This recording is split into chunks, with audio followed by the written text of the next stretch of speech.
आज आपण आलेलो आहे काय कोंबळणे गावामध्ये ना? कोंबळणे गाव अकोले तालुक्यातलं हे अतिशय दुर्गम भागामध्ये आणि खास भेटायला कुणाला आलोय? काल जे महाराष्ट्र केसरी झाले हर्षवर्धन सदगीर त्यांच्या घरी आपण आलोय आणि खरं तर हा महाराष्ट्रासाठी एक अभिमानाचा क्षण. एका अकोले तालुक्यातील दुर्गम गावात हर्षवर्धन सारखा एक तरुण डबल वेळा म्हणजे 2 वेळा महाराष्ट्र केसरी झालाय. हा फार अभिमानाचा आणि कौतुकाचा क्षण आहे.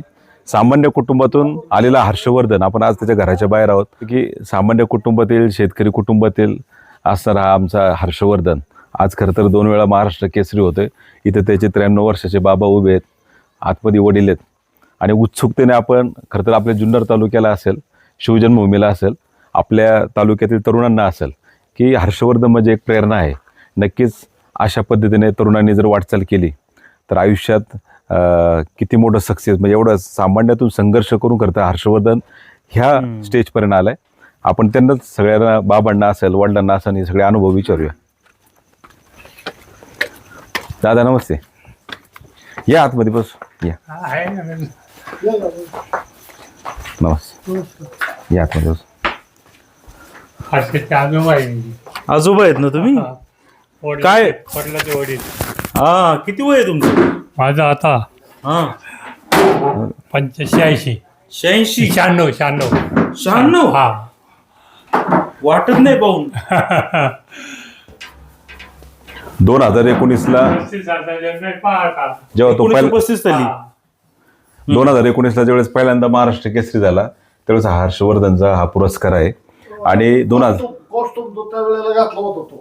तोच कॉस्ट्युम आहे. आणि 2020ला मी यांच्या घरी आलो होतो, म्हणून खरं तर मला कोंबळणे गाव आणि हर्षवर्धनचं घर माहीत होतं. त्यांच्या वडिलांचा माझा परिचय असल्यामुळं आपण या ठिकाणी पोहोचू शकलो. आणि आपण पाहतोय एका सामान्य कुटुंबातील तरुणाने केलेला हा संघर्ष, हा या सगळ्या पुरस्कारांच्या माध्यमातून आपल्याला ही खरं तर श्रीमंती दिसते. ही खरं पुरस्कारांची श्रीमंती त्याच्या कष्टाचं फळ आहे. ही हर्षवर्धन म्हणजे आपल्यासाठी एक प्रेरणा आहे.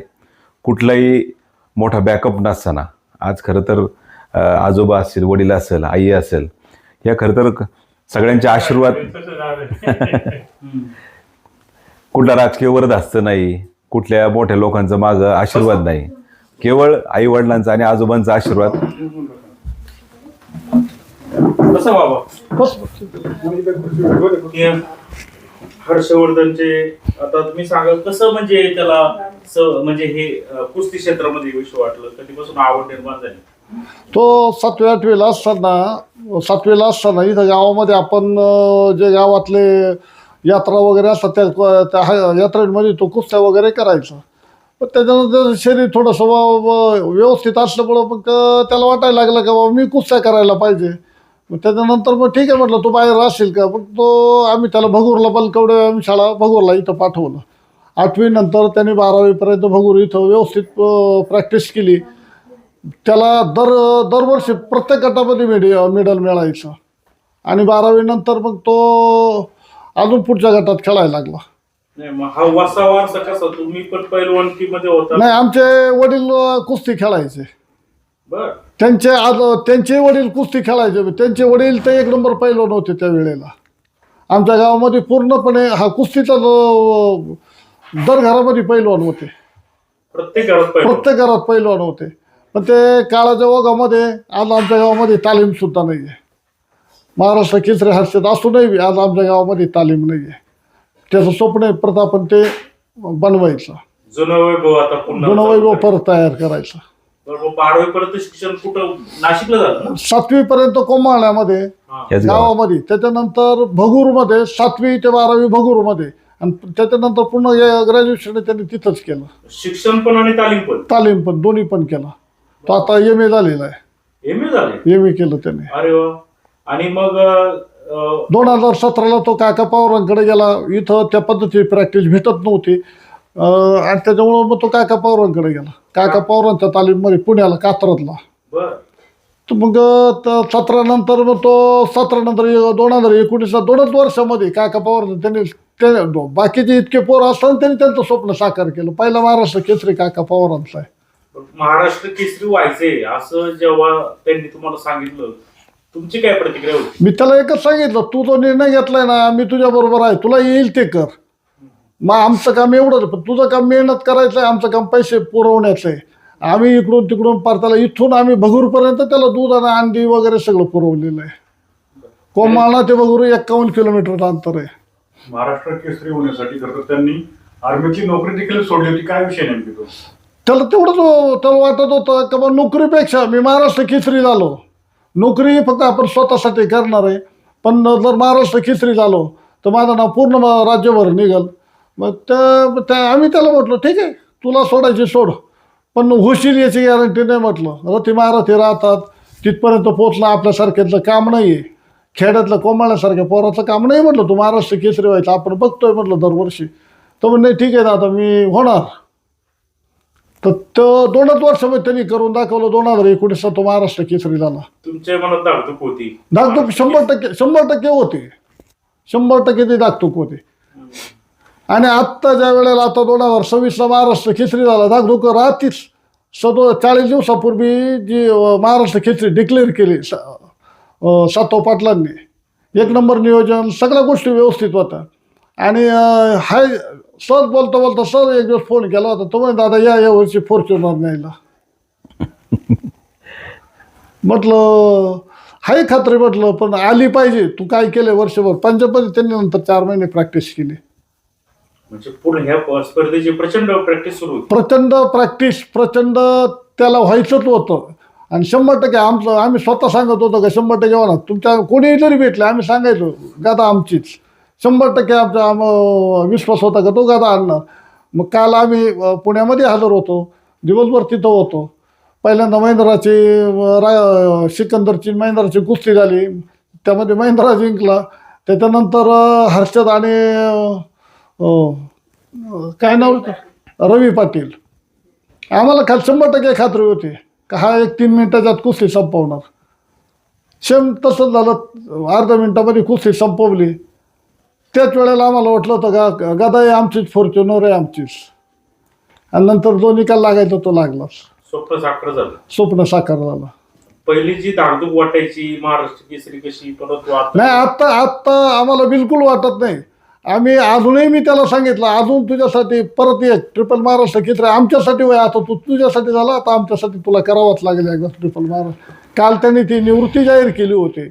काही शास्त्राच्या बाबतीमध्ये तर त्याला 2 महिने 4 महिने हेल्पटे मारायला लावले.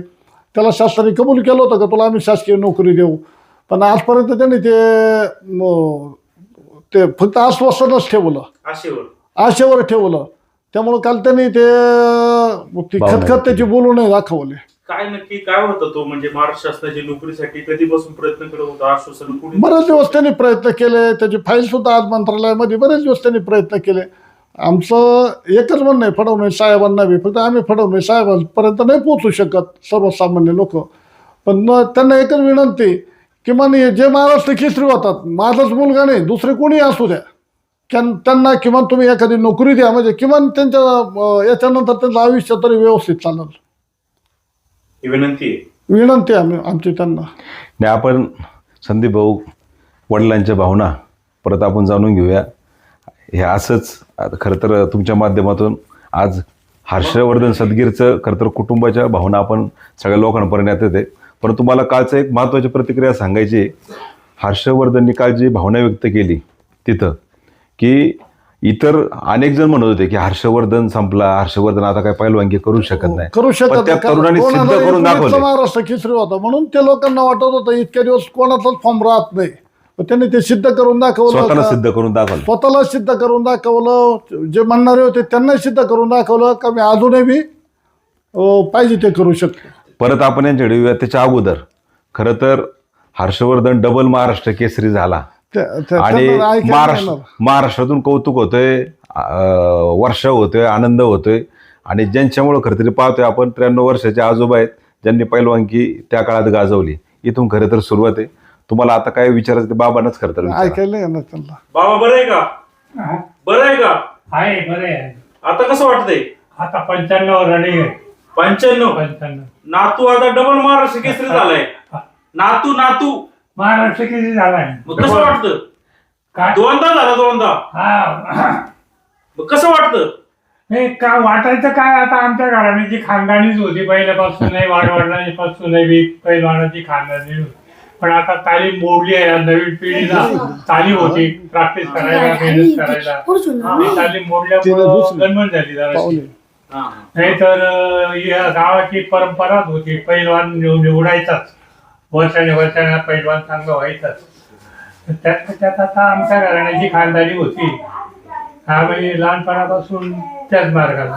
तुमचे वडील पण कुस्ती करायचे, तुमचे वडील पण कुस्ती करत होते ना? ऐकू येत नाही. तुम्ही किती कुस्त्या मारल्या बाबा? हा किती कुस्त्या मारल्या? मी हा? अरे बापरे बाबा, आता ते मोजताच येणार नाही इतक्या कुस्त्या मारल्या. मोठमोठ्या आखाड्यामध्ये शेवटची कुस्ती करेल आहे मी. शेवटची कुस्ती फुरसुंगीला केली, 1000 500 स्वस्ताईच्या काळात. फुरसुंगीला कुस्त्या केलेल्या बरं का. फुरसुंगीचं मैदान जे मोठं राहतं ना, तिथं कुस्ती केलेली त्यांनी. वा. पण बाबांचे एकदम, बाबा कसं राहणीमान कसं आहे सांगा ना, काय करतं बाबा आता? म्हणजे आता आजही ते फक्त आपलं साधं जेवण, राहणीमान साधं, डाळ भात भाजी. भाजीमध्ये मिरची अजिबात नाही. गेले 10 वर्ष त्यांना फक्त त्या तरुण पिढीनं ती तालीम मोडली ना, प्रॅक्टिस, मेहनत, पकड करण्याची. पण त्याच्यामुळं मग हे सगळेच गणमण होऊन गेली. आमच्या पोरांना आम्हाला बाहेर ठेवायची पाळी आली ना, मेहनतला सगळ्याला याला त्याला. मला सांगा, किती जमीन आहे तुमची आणि कसं मग तुम्ही हे? 5 एकर जमीन आहे आमची. अच्छा. कोरडवाहू ती पण. काय असं आमच्याकडे आता प्यायला पाणी नाहीये. जे पाणी आहे तर ते आमचं दिवाळीपर्यंत जेमतेम पाणी राहतं, प्यायला वगैरे पाणी राहतं. पण त्याच्या इथं आता हे पुढचे एप्रिल मे तो खूप अवघड संघर्ष राहतो स्त्रियांच्या बाबतीत. तरी त्यांनाच खरी ती पाण्याची गरज पडते. डोक्यावर पाणी वाहतं? पाणी हंड हो, नाही पाणी येतं, पण मग 2 दिवसानंतर 4 दिवसानंतर पाणी येणार आणि त्याच पाण्यावर किंवा टँकरवर त्यांचे हे टँकरने पाणी आणतात. मग शेतीमध्ये काय आहे? भात का काय अजून काही? भात आहे, टमाटे वगैरे सगळं होतात, पण कधी ते दिवाळीपर्यंत. पण दिवाळीनंतर मग सगळं बऱ्यापैकी बंद होतं. कुठं एखाद्याला पाणी जर असेल तर तेवढ्या पुरतं त्यांचं बागायत राहतं. नाही तर मग आता तुम्ही आले असेल, बघितलं असेल तर कुठं तुम्हाला बागायत नाही दिसलं. 6 महिने शेती होती. 6 महिने शेती. तुमच्या मग कुटुंबामध्ये कोणी नोकरीला वगैरे तुम्ही वगैरे? मी स्वतः करतो नोकरी. हायस्कूलमध्ये मी क्लर्क म्हणून काम करतोय. अच्छा. इथं जवळच टाकरी म्हणून 10 किलोमीटर अंतरावर आहे, तिथं क्लर्क म्हणून काम करतो मी. तुम्ही एक क्लर्क आहात, आता मुलगा डबल महाराष्ट्र केसरी आहे, मग त्याचा खुराक किंवा त्याचं रुटीन कसं मॅनेज केलं तुम्ही हे सगळं? माझी नोकरीच त्याच्यासाठी मी दिली वा. पूर्ण आजपर्यंत. आता 2028ला मी रिटायर होतोय. पूर्ण नोकरी त्याच्यासाठी मी घालवली. म्हणजे मुलाचं स्वप्न करण्यासाठी बाबा आयुष्यभर पूर्ण केलं आम्ही ते. त्याने आमचं आम्ही जेवढी अपेक्षा ठेवली किंवा त्यांनी जे हे केलं होतं ते पूर्ण करून दिलं. त्याच्यामुळे आम्हाला ते सुद्धा काही वाटत नाही. आता काय शासनाकडे तुम्ही विनंती केलेली आहे आणि त्याने ज्यावेळी पत्रकारांनी बाहेर घेतली त्यावेळी त्यांनी सांगितलं, माझं नोकरीबद्दलच त्यांनी सांगितलं. हो, नोकरीबद्दल काय सांगाल तुम्ही? माझं फडणवीस साहेबांना एकच म्हणणं आहे का त्यांनी नुसता माझा मुलगा म्हणून नाही, पण त्यांनी किमान जे महाराष्ट्र केसरी झाली, ज्यांना गरज आहे त्यांना नोकरी 100% द्यावा एवढीच विनंती. कारण त्यांचं कष्ट वर्ष असतं. ते एक दिवस करून आणि दुसऱ्या दिवशी कुस्ती करायला गेले अशातला भाग नाही आहे.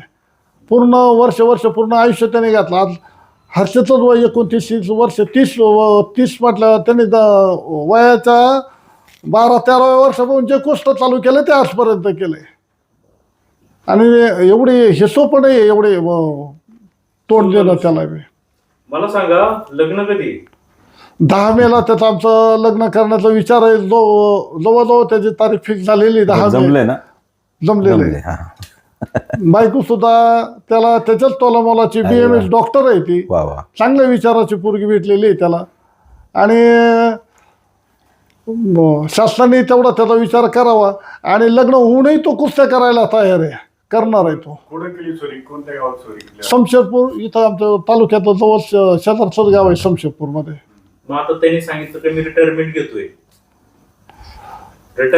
आता पास झाली. त्यांनी काल ते भावनेच्या आधारे तो बोलला. शासनाने आश्वासन दिलं होतं, ते पूर्ण झालं नाही. गेले 2020 पासून त्याला सांगितलं तुम्हाला शासकीय नोकरी देऊ. त्याच्यानंतर शिवराज राक्षांना त्याच्यानंतर महाराष्ट्र केसरी होऊन त्याला पुणे महानगरपालिकेमध्ये त्यांनी त्याला पद दिलं. आणि याला आजपर्यंत तसंच ठेवलं, त्याला तेवढीच ती खंत वाटली. आणि साहेबांनी, मुख्यमंत्री साहेबांनी 100% हा विचार करावा एवढीच विनंती. कारण आज तुम्ही बघितलं असाल, आमचं गाव बघितलं असाल, त्यांनी त्यांचं पुढचं आयुष्य काढायला त्यानंतर ते काही सातत्याने कुस्त्या नाही करू शकत. वय झाल्यानंतर कुठंतरी त्यांना थांबावंच लागणार आहे. आता एक सांगा, हर्षवर्धन खरतर 2019-20 मध्ये पहिल्यांदा महाराष्ट्र केसरी झाली, त्यानंतर 6 वर्षानंतर पुन्हा एकदा ती महाराष्ट्र केसरी झाली. दरम्यानच्या काळात 6-7 वर्ष त्यांनी त्यांचा फॉर्म टिकून ठेवला. अवघड असतं प्रत्येक पैलवानासाठी अवघड असतं. तो खूप अवघड संघर्ष होता. 2024ला तो फायनलला गेला होता. 2024ला उपमहाराष्ट्र केसरी झाला. राक्षेकडे, शिवराज राक्षेकडून त्याचा पराभव झाला. उपमहाराष्ट्र केसरीवर त्याला समाधान मानावं लागलं. आणि त्याच्यामुळं त्याचा तो संघर्ष होता. मला परत एकदा, बरेच जण म्हणायचे की आता तो परत महाराष्ट्र केसरी होऊ शकत नाही, त्याची तेवढी जिद्द होती. तर मी परत एकदा महाराष्ट्र केसरी होणार, आणि त्यांनी ते आज करून दाखवलं 2026ला. आता आमचं वडील म्हणून माझी एकही इच्छा आहे की त्याने अजूनही खेळलं, काही अडचण नाही, त्यांनी खेळावा. न्याय भेटल. तुझ्या ज्या भावना होत्या त्या भावनेला तुमच्या माध्यमातून का व्हायना, फडणवीस साहेब का व्हायना, त्याला 100% न्याय देतील. फडणवीस साहेबांवर आमचा 100% विश्वास आहे, ते न्याय देतील, एवढीच अपेक्षा आमची. हे खरं तर कोंबाळणे गाव आहे आणि विशेष कुस्तीवर पैलवानांचं, खरं तर पैलवानांचं गाव म्हणून खरं तर गावची ओळख आहे. कुस्तीवर फार विशेष प्रेम आहे. आता 8 दिवसांनी त्यांनी मगाशी सांगितलं की इथं सिकंदर शेखची इथं कुस्ती याच गावात, या गावचा 27 यात्रेचा जो आखाडा आहे हगामा, सिकंदर शेख, पृथ्वीराज पाटील, म्हणजे एवढ्या दुर्गम भागात 5 लाख रुपयाची कुस्ती, बरोबर ना. म्हणजे विशेष कुस्तीवर प्रेम करणारं गाव. आता आपण आजोबा आणि वडिलांची खरं तर भावना ऐकल्यात. पण मला एक सांगायचं, हर्षवर्धनला घडवणारी, खरं तर जिच्या डोळ्यात आनंद अश्रू असतील, त्या आई आतमध्ये आहेत किचनमध्ये. तुम्ही त्यांच्या पण भावना जर जाणून घेतल्या तर उलट बरं होईल. तुम्ही पाहिजे तुम्ही किचन फडणवीस साहेबांना पाठवलं तरी चालेल, कारण हे भावना तर प्रत्यक्षात त्यांच्यापर्यंत पोहोचलं. एवढंच घर आहे का? एवढंच. अच्छा, नमस्कार. डबल महाराष्ट्र केसरी होणं काय सोपं काम नाहीये, आणि ते करून दाखवलंय. आणि खूप आईच्या मनामध्ये, आई वडिलांना सगळ्यात जास्त आनंद होतो. आई वडिलांना अगोदर बी झाला होता, पण नंतर असं लोकांना वाटलं का आता काय संपलंय, थांबलं पाहिजे, पण परत त्यांनी होऊन दाखवलं. काय वाटतं? चांगलं वाटतं ना आता. फोन वगैरे करतो का तुम्हाला? हा, मग करतो. रात्री कुस्ती झाल्या फोन केला त्यांनी मला. काय म्हणाले? काय नाही, तुझेच आशीर्वाद आहे, मी परत महाराष्ट्र केसरी झाला. मोठा मुलगा आम्ही बाहेर शाळेत टाकला होता, तर तो म्हणायचा त्याला बाहेर टाकलं शाळेत, मला नाही पाठवते तुम्ही बाहेर. म्हटलं तू जाशील का बाहेर? हा, जाईल म्हटलं मी. म्हटलं तू कुस्त्या करशील का? हो करील म्हटलं, मला बाहेर टाका म्हटलं. मग आम्ही त्याला बाहेर टाकलं. किती असताना? 7वीला असताना. गावी कधी येणार? गावी कधी येणार इकडं? यात्रेला येईन ना आता. अच्छा, 2 दिवस येणार. संदीप भाऊ, आई वडिलांनी फार खस्ता खाल्ल्यात. हर्षवर्धन जे आज घडलाय, आणि आपण या दोघांच्या भावना ऐकल्यात. सामान्य कुटुंबात खरं तर हर्षवर्धन घडलाय. आमची आम्ही इथे त्याच्या वडील त्याला इथून बघूरला दूध पाठवायचे. दिवसाला आम्ही 5 लिटर दूध घेऊन मोटरसायकल पाठवायचं. भगूरमध्ये दूध 7 रुपये लिटर. आमच्या गावात आठवड्याला 50 रुपये द्यायचे सुरुवातीला. 50 किलोमीटर जायचे, 50 किलोमीटर. पगार सुरू झाले, मग थोडं बरं झालं. मुलांनी पण कष्ट झाले ना, खूप कष्ट केले त्यांनी पण. तो पण मेसमध्ये जेवायचा, जेवण नसलं तर सांगायचा, जेवण चांगलं नाही दुसऱ्या लोकांना सांगायचा, आम्हाला नसं सांगायचं. नको सांगू म्हणायचे, माझे आई वडील कष्ट करते, गरीब आहे आम्ही, घरी नका सांगू, घरी म्हणायचं नाही, असेल तेच खाईल. म्हणजे पूर्वी गरिबी जास्त होती. म्हणजे नोकरीला होते, परंतु अनुदानित अनुदानित पगार कमी. पैलवानांसाठी खाद्य पुरवणा आजही सोपं नाही. आजही कोणालाही सांगू बघा, एका पैलवानाचं खाद्य 1 दिवसाचं जेवण तुम्ही त्याला देऊन बघा, शक्यच नाही तेवढं. त्याचं सकाळी जर उठले त्याच्यानंतर त्यांची ती थंडाई, ती बदाम असो, काजू असो, त्याच्यामध्ये असे रोजचं 2-3 लिटर, आजही त्याला 2-3 लिटर रोजचं दूध, बदाम, काजू, नॉनव्हेज. महिन्यात आजही आम्ही जर खर्च त्यांनी जरी टिपला ना आम्ही जरी टिपला तर 7,000 ते 70,000 रुपये दिवसाचा खर्च आहे महिन्याचा. चंद्रहार पाटील फुकट नव्हते म्हणत. 1 कोटी रुपये बक्षीस दिलं तरी ती महाराष्ट्र केसरीची स्पर्धा, ज्यावेळेला तुम्ही 1 कोटी रुपये द्या महाराष्ट्र केसरी व्हायला त्याचे कोटीपेक्षा जास्त पैसे जातात. आणि तुम्ही देतात बक्षीस देतात म्हणे 1 कोटी रुपये द्याल त्याच वेळेला खरी त्या वेळेला महाराष्ट्र केसरी बैल. पण त्या तोलामालाची मात्र या वेळेला सातो पाटलांनी ती भरवली आणि नियोजन वगैरे त्याचं खूप छान होतं. संदीप भाऊ, एक शेवटचा प्रश्न तुम्हाला, एक शेवटचा प्रश्न आहे की आता नवीन तरुणांना तुम्ही काय काय मार्गदर्शन कराल किंवा काय आव्हान कराल? नवीन तरुणांना सुद्धा माझं हेच म्हणणं आहे, व्यायाम वगैरे ह्या सगळ्या गोष्टी चांगल्या असतात, आपलं वळण चांगलं लागतं आणि मग हर्षद सारख्यांचे ते विचार जर बघितले घेतले तर नक्कीच ते चांगलं असतं आणि ते करायला पाहिजे. तुम्ही कोणतंही क्षेत्र निवडा, नुसतं कुस्तीच म्हणत नाही मी, कोणत्याही क्षेत्रामध्ये करा, पण तेवढं प्रामाणिकपणे मन लावून करा, यश 100% आपलंच आहे.